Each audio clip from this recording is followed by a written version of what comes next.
Imagine if starting today, you could never use words again. No speaking, no writing, no way to express your thoughts.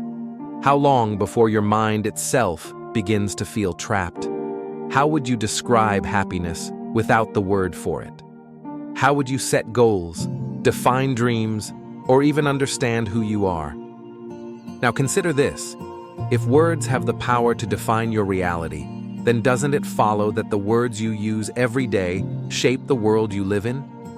What if your thoughts, emotions, and even your future are being guided, silently controlled by the language you choose?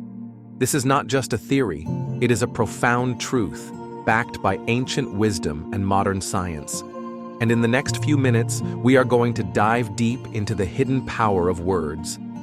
We will uncover how language shapes our emotions, influences our beliefs, and even determines what we think is possible. Most importantly, by the end of this journey, you will discover one life-changing realization about words that will transform the way you think forever. But before we get there, we need to answer a fundamental question. What is reality? At first glance, reality seems like something objective, something outside of us. Facts, events, things that exist independently of our perception. But is that really true? If two people witness the same event, but describe it in completely different ways, which version is real? If one person calls a situation a disaster, while another sees it as an opportunity, which one is correct? The truth is, reality is not just what happens, it is how we interpret what happens. And that interpretation is built entirely from the words we use. This idea is not new. It has been understood for thousands of years. Ancient civilizations believed words had the power to shape existence itself.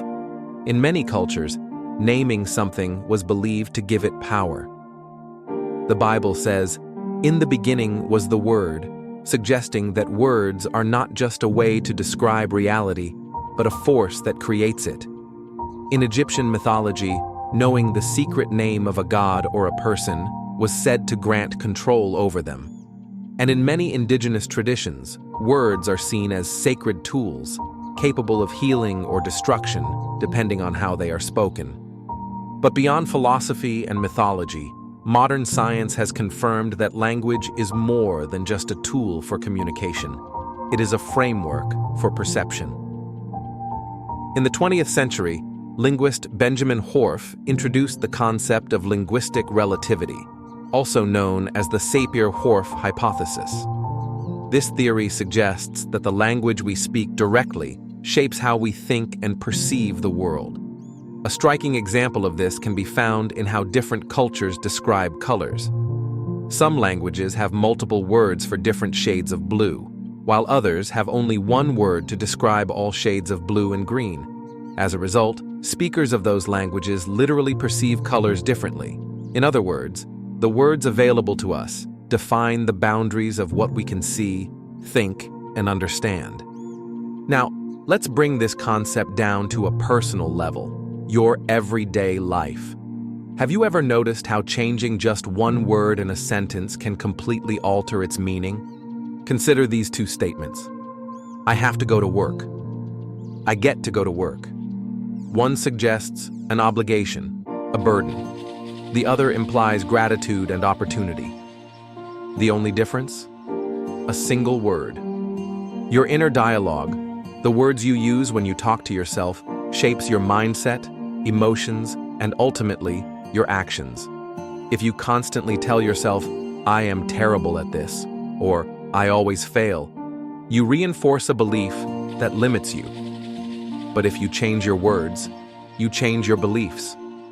Saying, I am still learning, instead of, I am bad at this, shifts your perception from failure to growth. The change might seem small, but its impact on your psychology is enormous. And this influence extends beyond individuals. It shapes entire societies. Think about the words used in media, politics, and advertising. The same event can be framed in completely different ways. A financial crisis can be called a catastrophe or an adjustment. A law can be described as protective or restrictive. The words chosen shape public perception, guide emotions, and ultimately influence decisions on a massive scale. This is the power of words. They are not just labels. They are reality-shaping forces that dictate what we see, what we feel, and what we believe is possible. So, how do we take back control? How do we become masters of our language rather than slaves to it? In the next section, we will uncover a powerful technique used by great thinkers, leaders, and visionaries to reshape their inner and outer worlds through the mastery of words. But before we get there, take a moment to reflect. What words have been shaping your reality without you even realizing it? If words shape the way we see the world, then learning to use them intentionally is one of the most powerful skills we can develop. But here's the problem. Most people are completely unaware of how language is shaping their reality. They speak without thinking, repeat phrases they have absorbed from others, and allow negative words to control their emotions, actions, and even their destiny. To understand how deep this influence goes, consider the way language structures our thoughts. Studies in cognitive psychology have shown that our brains don't just think in abstract ideas, we think in words. The vocabulary we use defines the range of our thoughts. If a concept does not exist in our language, it becomes almost impossible for us to grasp it fully.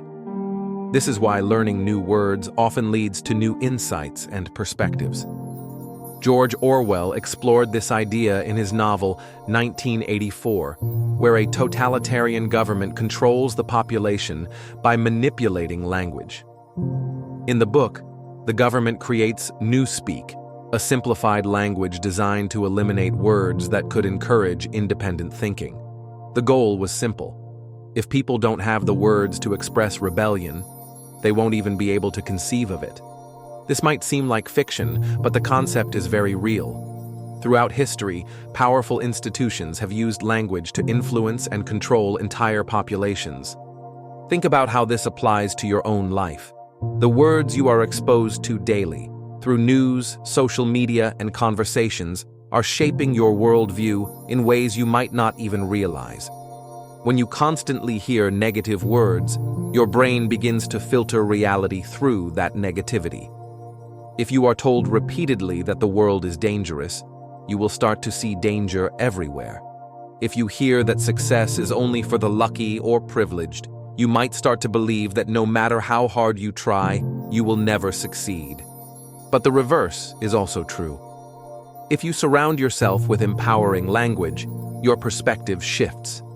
The words you choose to focus on can rewire your brain for resilience, confidence, and growth. This is why many of the world's most successful people, entrepreneurs, athletes, leaders, are extremely mindful of the language they use, both in their external communication and in their internal self-talk. So how do we harness this power for ourselves? How do we shift our language to create a better reality? The first step is awareness. Start paying attention to the words you use every day. Listen to how you describe yourself, your abilities, and your experiences. Do you say things like, "I always mess things up," or "I'm not good at this"? If so, you are reinforcing a limiting belief through your own language. Instead, try shifting your words. "I am improving," or "I am learning." These small changes reprogram your brain to see possibilities instead of limitations. The second step is conscious choice. Once you are aware of your words, start choosing them intentionally. Instead of saying, "I have to," say, "I get to." Instead of calling a challenge a problem, call it an opportunity. Instead of saying, "This is impossible," ask, "How can I make this possible?" These subtle shifts may seem minor, but their long-term impact on your mindset is profound. The third step is emotional connection. Words are not just intellectual, they carry emotional weight. Some words make us feel weak, while others make us feel powerful. This is why affirmations and motivational speeches work. They attach strong emotions to empowering words, reinforcing positive beliefs at a deep psychological level. And now, the question is, What words will you choose to shape your reality?